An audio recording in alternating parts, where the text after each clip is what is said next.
Ya, Gus. Ya, silahkan. Oke, seperti yang sudah saya sebutkan kemarin di chat bahwasanya Mhm, di sini kami dari tim perspektif ingin bertanya nih sedikit kepada Gus mhm. Ansori mengenai isu maraknya pelecehan seksual di lingkungan pendidikan ya Gus, terutama di lingkungan pendidikan yang berbasis pondok pesantren dan juga Mhm. asrama yang sempat viral kemarin itu mengenai pelecehan seksual yang dilakukan oleh salah satu anak kiai di Pondok Pesantren Jombang dan juga di Ya. sekolah Selamat Pagi Indonesia gitu. Nah, di sini saya ingin bertanya Gus, bagaimana sih Gus tanggapan dari Gus Aan mengenai kasus pelecehan tersebut yang mirisnya ini terjadi di lingkungan pendidikan gitu, Gus? Yang pertama ya, aku sangat prihatin dan mengecam terkait dengan praktek kekerasan seksual di mana saja. Lebih-lebih di di sekolah, di institusi pendidikan, lebih-lebih di institusi pendidikan yang sangat kental nuansa agamanya, kayak gitu. Dan ini memang prevalen terjadi ya, Rosa ya. Catatanku misalkan sejak 2000 saja, itu di pesantren, itu sangat banyak. Aku pernah menulis tentang ini ketika pertama kali deklarasi Hari Santri seperti itu. Ada mau laki-laki atau perempuan, mereka itu seperti hidup di dalam di dalam sangkar di mana predator-predator seksual itu terus mengintai mereka. Tentu ini tidak tidak hanya tidak semua pesantren seperti itu, tetapi memang kalau melihat jumlahnya yang sedemikian banyak seperti itu, maka menurutku ada yang salah. Dalam arti ada yang salah terkait dengan bagaimana relasi antara siswa dan siswi itu dengan institusi pendidikan itu sendiri. Jadi aku melihat bahwa sangat ringkih begitu ya, sangat ringkih eh, siswa dan siswi yang ada di sana, termasuk yang ketika kita ngomong soal yang di pelosok misalkan. Aku ingin mengatakan seperti ini. Tentu tidak hanya sekolah berbasis agama, dalam hal ini pesantren, di mana siswa dan siswinya itu mengalami kekerasan seksual. Di sekolah-sekolah umum yang non pesantren juga iya. Tetapi mari kita lihat angkanya misalkan kalau kita mau. Sama-sama terjadi peristiwa kekerasan seksual. Kira-kira angkanya seperti apa? Nah, aku melihat kekerasan seksual yang berbasis institusi pendidikan, mau pesantren, mau TPQ, mau apa, seperti itu jumlahnya sangat sangat tinggi dan ini sudah terlalu lama dibiarkan oleh pemerintah ya tidak disentuh kayak gitu. Itu sih Ros menurut Ros. Oke, baik Gus. Karena tadi Gus Aan juga sempat menyebutkan bahwasanya di lingkungan institusi seperti pondok pesantren dan juga asrama sebagainya itu sangat tinggi dibandingkan institusi pendidikan yang tidak berbasis seperti itu. Nah, kira-kira apa saja sih Gus faktor-faktor yang dapat menyebabkan pelecehan seksual ini bisa terjadi di lingkungan pendidikan yang berbasis pesantren tersebut, Gus? Sebenarnya simpel aja kok Ros.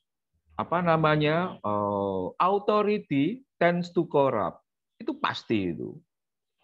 Pasti. Kewenangan ya, semakin besar kewenangan, itu kewenangan tersebut akan semakin koruptif, cenderung koruptif.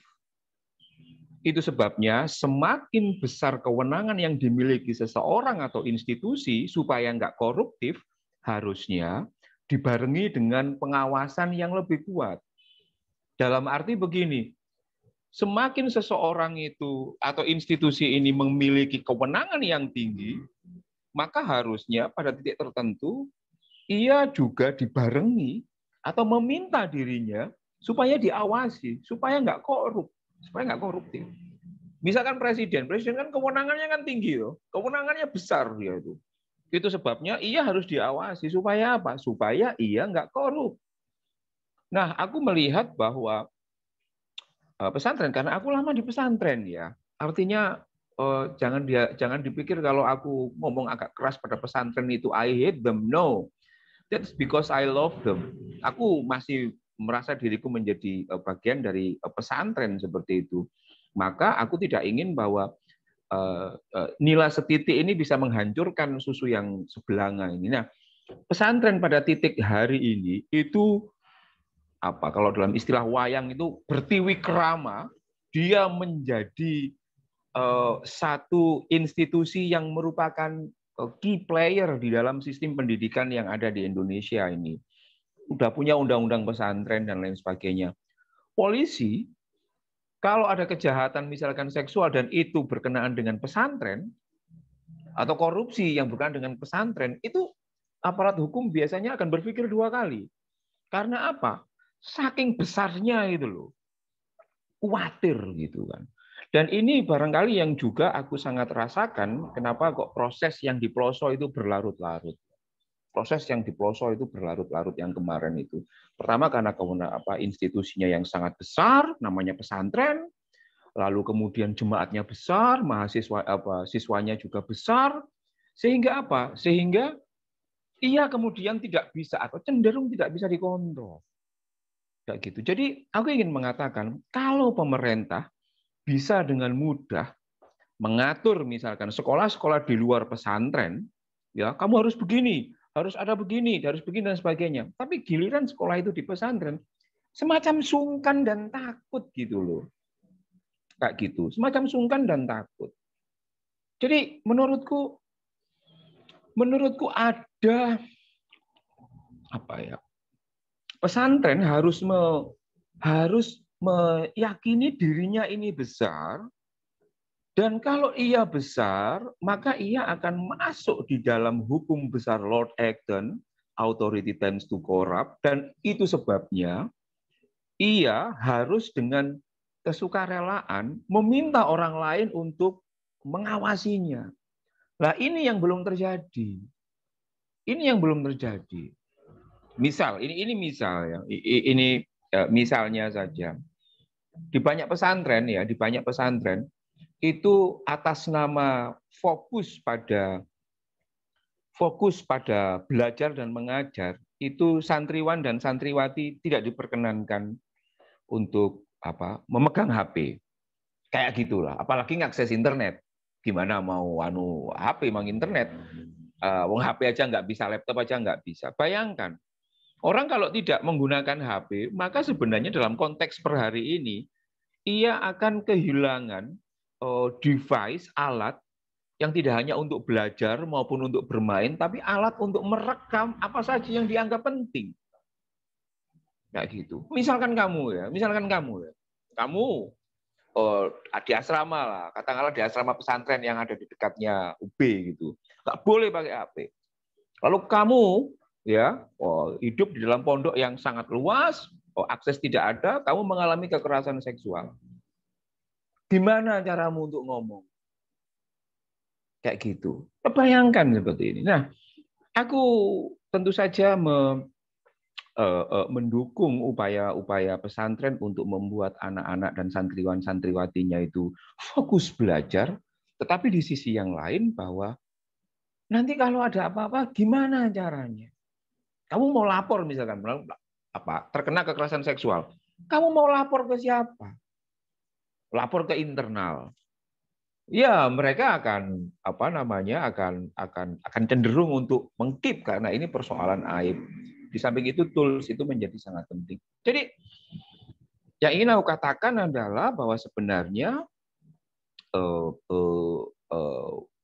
utamanya, yang paling utama itu adalah besarnya citra dan posisi politik pesantren di mata orang-orang, di mata struktur sosial yang ada terutama di Jawa. Nah, yang kedua, menurutku kenapa itu bisa yang paling dominan itu adalah konsep tentang aib, Ros. Konsep tentang aib. Ini yang menurutku sangat membuatku gelisah ya. Konsep sangat aib itu misalkan begini, kalau kamu mengalami kekerasan seksual, Jangan sampai diumbar. Kalau diumbar, orang lain akan tahu dan hargamu akan jatuh. Itu satu. Jadi kalau ada korban, penyintas, mengalami kekerasan seksual, maka ia sudah terlebih dahulu di stigma dengan satu doktrin yang mengatakan soal aib. Ya. Yang kedua, aib itu level aib yang pertama. Level yang kedua adalah level aib institusional. Jadi para korban, para penyintas kekerasan seksual, mau laki atau perempuan, itu pertama di stigma secara individual, yang kedua di stigma juga bahwa kalau ini sampai kamu omongkan, maka kamu akan mempermalukan pesantrenmu. So, udahlah, nggak usah dilaporkan.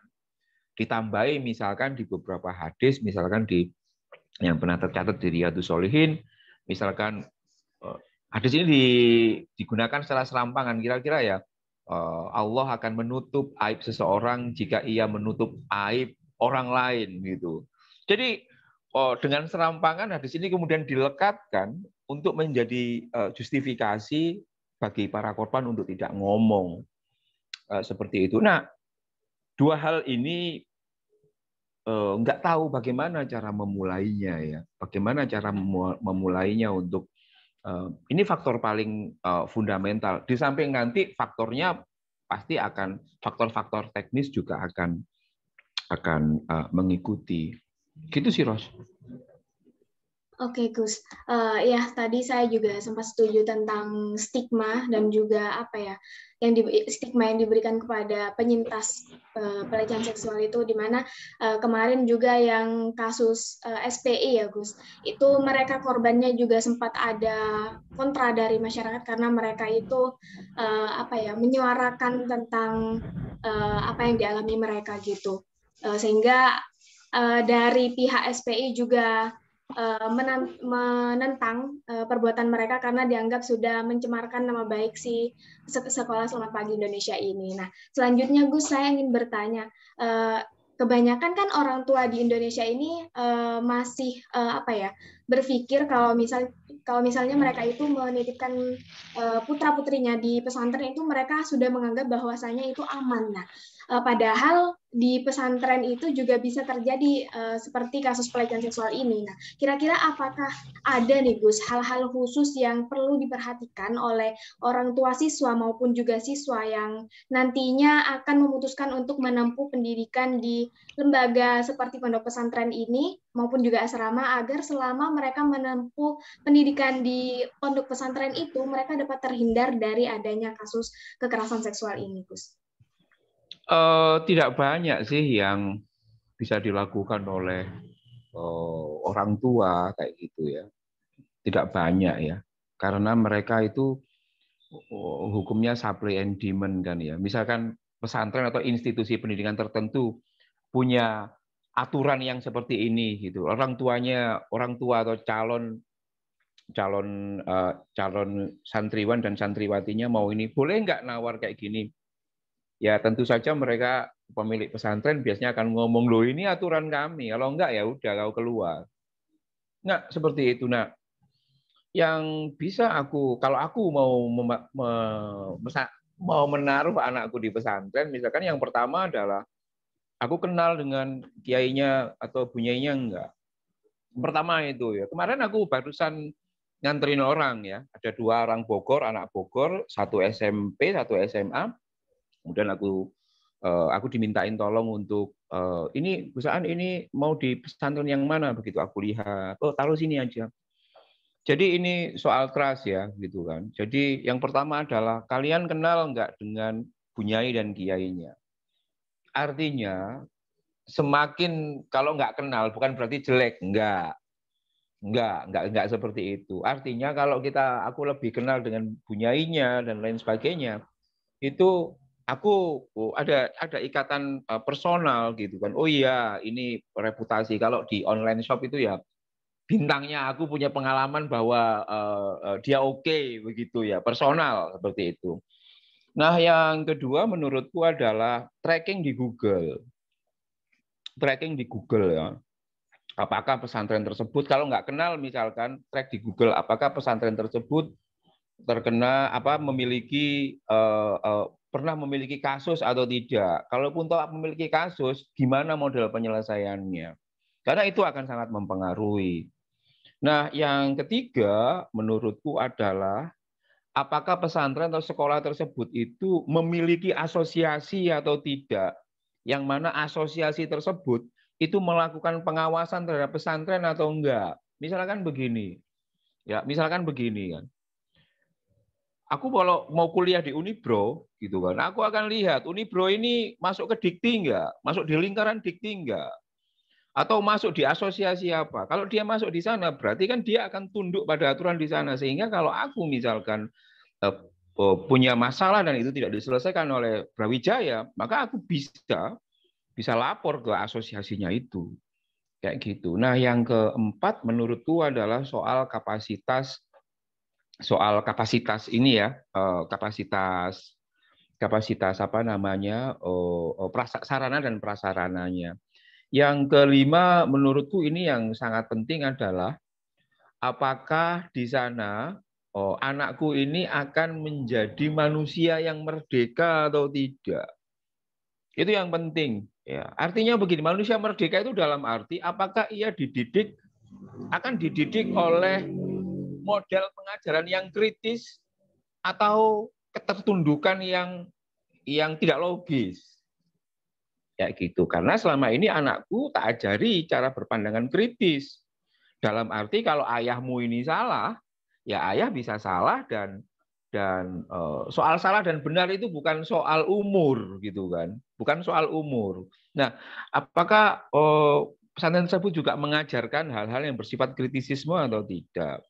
Nah, yang terakhir tentu saja tipsnya adalah cek dulu di pesantren itu apakah pesantren tersebut atau sekolah institusi keagamaan tersebut mengajarkan konsep tentang kebinekaan atau tidak.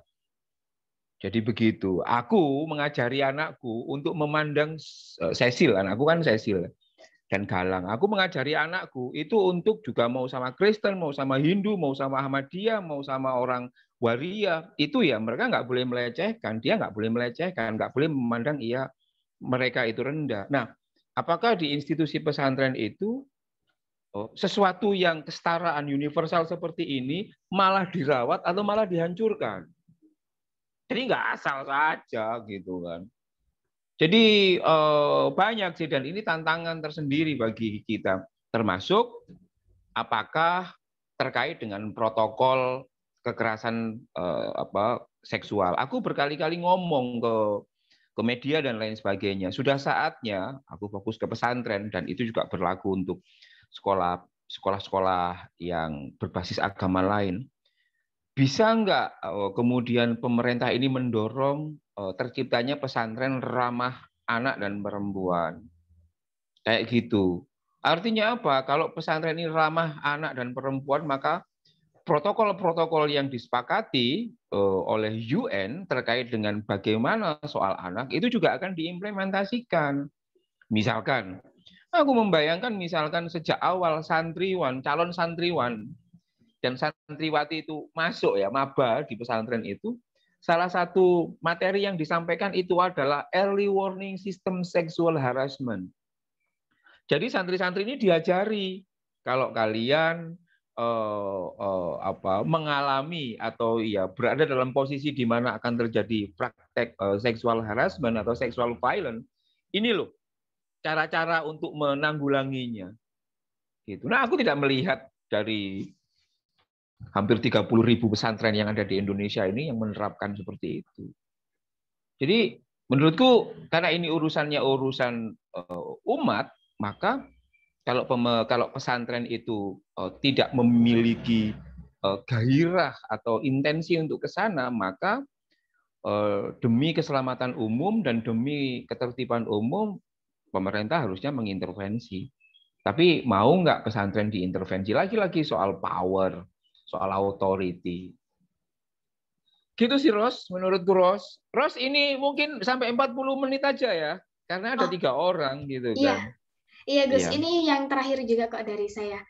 Mungkin yang terakhir menurut pendapat dari Gus Aan nih Gus, gimana sih seharusnya langkah ke depan yang harus dilakukan baik dari pihak pondok pesantren maupun juga penegak hukum serta juga masyarakat umum dalam mengawal kasus ini Gus, sehingga nantinya tidak terjadi lagi hal-hal serupa di kemudian hari.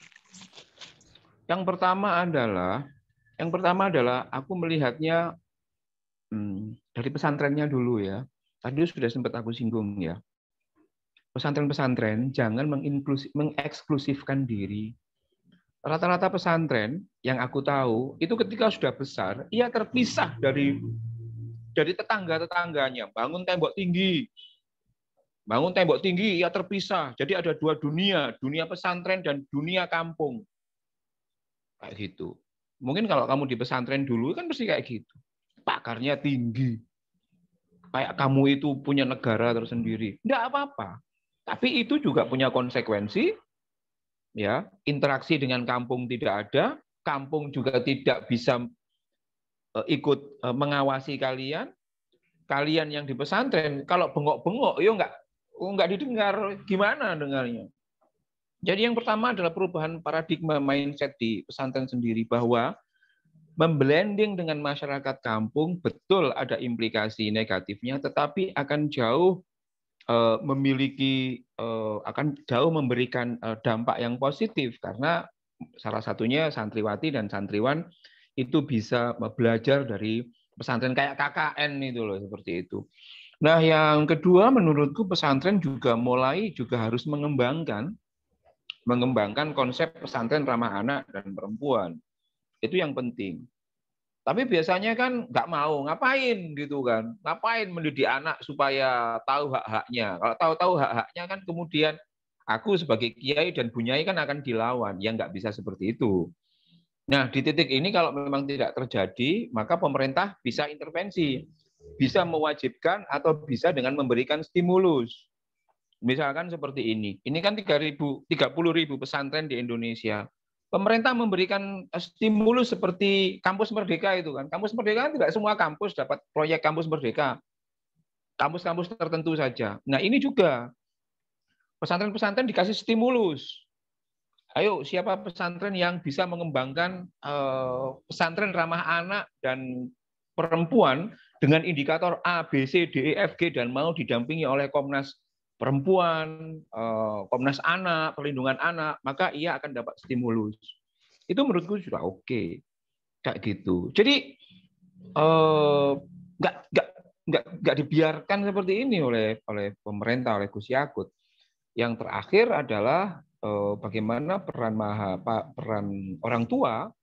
Bagi saya, orang tua terus bisa bersinergi dengan pesantren dengan cara apa? Tidak pasal bongkoan kepada pesantren. Mungkin pesantrennya, pemilik pesantren itu tidak melakukan kejahatan, tetapi orang-orang yang ada di pesantren itu mungkin ada kekerasan, entah itu seksual atau non seksual gitu. Nah, komunikasi antara pemilik pesantren dengan orang tua ini menjadi sangat penting, dan jangan sungkan untuk mengabarkan kepada publik manakala terjadi kasus-kasus yang itu merupakan kasus di mana publik harus tahu, misalkan soal kekerasan seksual itu sendiri. Itu sih Ros, menurut Ros. Oke, baik. Terima kasih, Gus. Mungkin itu saja pertanyaan-pertanyaan dari saya. Oh ya, sebelumnya saya juga ingin memastikan nantinya Gus Aan ini di berita kami ingin ditulis sebagai koordinator jaringan Islam anti diskriminasi saja atau mau ditulis bagaimana, Gus? Terserah, bisa koordinator jaringan Islam anti diskriminasi atau kamu juga bisa tulis aku, ya bisa nambahi misalkan koordinator Jasijo, Jaringan Alumni Santri Jombang. Oke, siap Gus. Iya, nanti kamu bisa googling ya, Anan sorry, ya. Jasijo gitu aja. Ada di situ. Ya mungkin itu saja Gus dari saya. Dari Gracia mungkin ada yang ditambahkan sebelumnya? Udah, makasih Gus. Oke, Gracia. Oke. Namamu Gracia, terima kasih ya. Oke Gus, mungkin untuk wawancaranya bisa kita akhiri. Thank you ya.